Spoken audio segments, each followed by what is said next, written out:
Hey everybody, this is Chris Brandt here with a quick update on VMware's annual show. Before we get started, I just want to ask you to click on that subscribe button. That really helps the show grow and lets us continue to bring you all this content and interviews with such great guests. Last week I went to VMworld, or as it is now called, VMware Explore.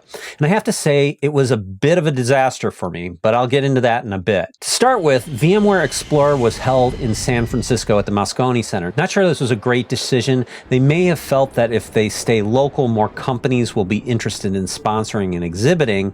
But for everyone else, not from the Bay Area, it was very expensive and hotels were at a premium. San Francisco is also dealing with a bit of a crime crisis at the moment, which has been getting a lot of news coverage.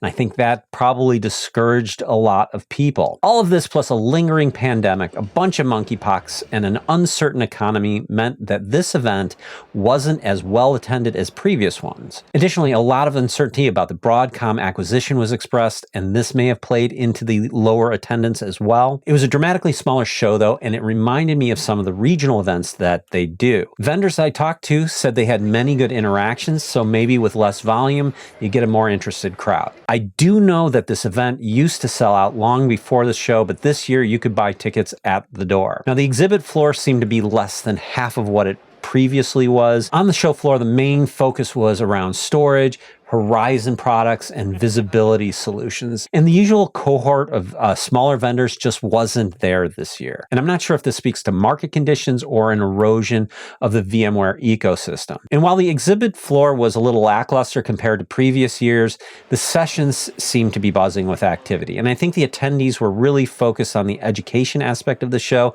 and there were a lot of sessions for people to attend.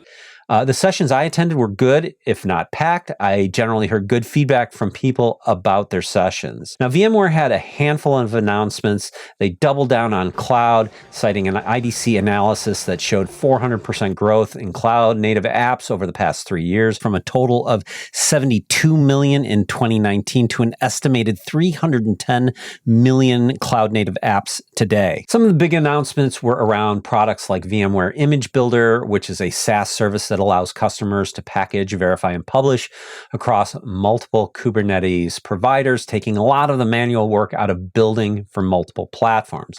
They also expanded and improved on the VMware application catalog with more integration with OpenShift, greater OS support, and a bunch of additions to the catalog. They also discussed how they are growing the VMware marketplace as well, but not a ton of big, flashy new stuff this year.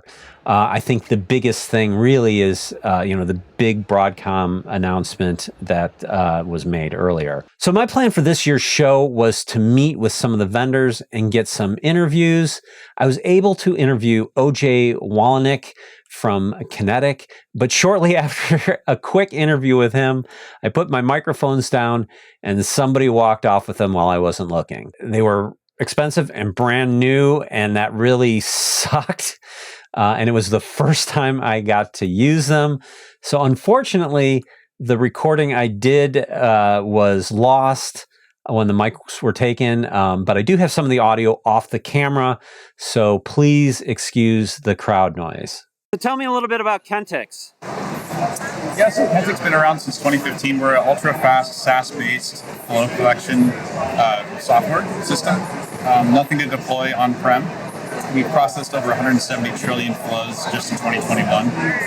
It's a very quick way to understand your traffic flows in and out of your networks and across your public clouds. Cool. And so, like, you work with some really big companies managing all their NetFlow data, and you're streaming the NetFlow to the cloud as a SaaS service. So tell me about sort of the volume that you guys can handle. Yeah, I mean, we haven't seen a customer that we can't handle yet. Our cloud platform will automatically scale up and down according to what's needed.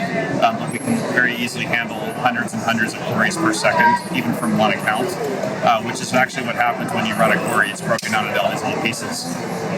So I think that's one of the big value props, is that you don't have like an on-prem solution that might be struggling to keep up with the flow. That's very cool. And so where are you guys located? We are based out of the San Francisco area. San Francisco area. And how long have you been around? 2015. 2015. Yeah. And are you VC backed? Yes. Who's your VC? Couldn't tell you. I'll look it up on Crunchbase. Now, unfortunately, without the mics, it was a bit difficult to do any more interviews, so that all got cut short. But in all honesty, there weren't a whole lot of new vendors to talk with. Between supply chain challenges and pandemic and difficult market conditions, there just wasn't a ton of announcements happening right now. So hopefully that gives you just a little bit of flavor of what happened with the latest VMware show. I'm off to New York this week to attend an HPC conference, so hopefully I'll bring some interesting content back from that.